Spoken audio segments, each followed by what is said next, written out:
Now that's a fun part.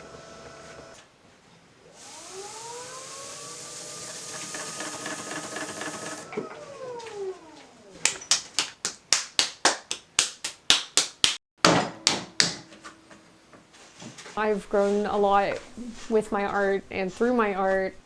I'm the owner, operator, artist, packer, shipper, literally everything that is Corie Ceramics is just me. I went to McNeil High School in Austin, Texas, and I had a teacher there named Christopher Robbins, and he was my sculpture teacher, but he liked to try to show us all the different art forms. And that was kind of where I first got my hands on clay. I ended up taking one pottery class even though I was a sculpture major, and I just fell in love with it. My sister is a really good painter and my mom does watercolors, and this painting over here was my great-grandfather. So it's just, art has always been a part of my family and growing up.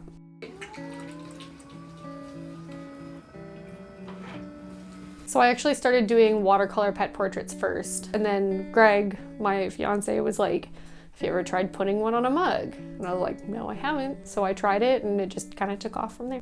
It does help that I'm helping them have something to remember those pets by. So that's kind of the driving force behind wanting to do that. Makes you think, and then you think too much, and then you get sad.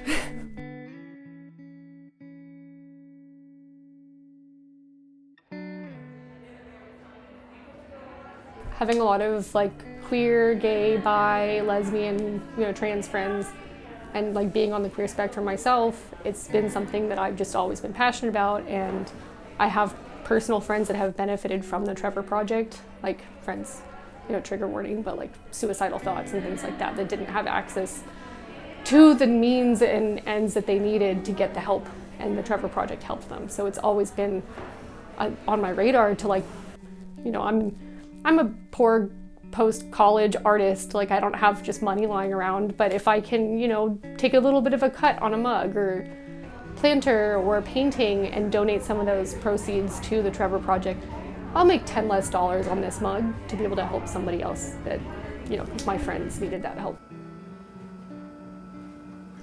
For a while there, I didn't have a real studio. I was working out of the backyard or the garage, and it was always put everyone else first, put everything else first. I was a server for a long time, I was making other people's art for a long time, and it was always one of those things that then trying to take that step back to your own art, it's that much harder the longer that you step away. And then the imposter syndrome sets in of well, you weren't even that good, your style wasn't even that good, it wasn't unique.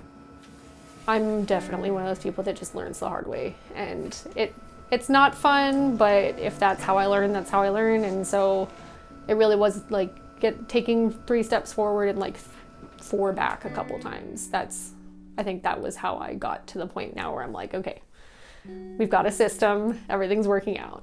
When something messes up, it's not it broke, I'm gonna be mad about it. It broke, what can I do to make it not break next time? So it really is just rolling with the punches. I always tell people that pottery is one of the most anxiety-provoking arts because there's from point A to point Z, there's 6,000 things that can go wrong with each letter. You feel very very fulfilled having that really good piece, even if it's just one out of the 20 that you have in there. If you get that one piece, it's the best feeling. So I'm actually trying to apply for a show. I'd be showing my work if I got accepted next to some artists that I really look up to, and you've got that little nagging bit in the back of your brain of you're not as good as them. It's you know what, I might not be as good as them yet, but I'm working on it, and the only way you're gonna get better is by trying. I wanna bring joy to people to the point where they want other people to feel that joy from my work. I'd like to be able to just focus on this. And I think that's actually closer than I think it is, and it feels good.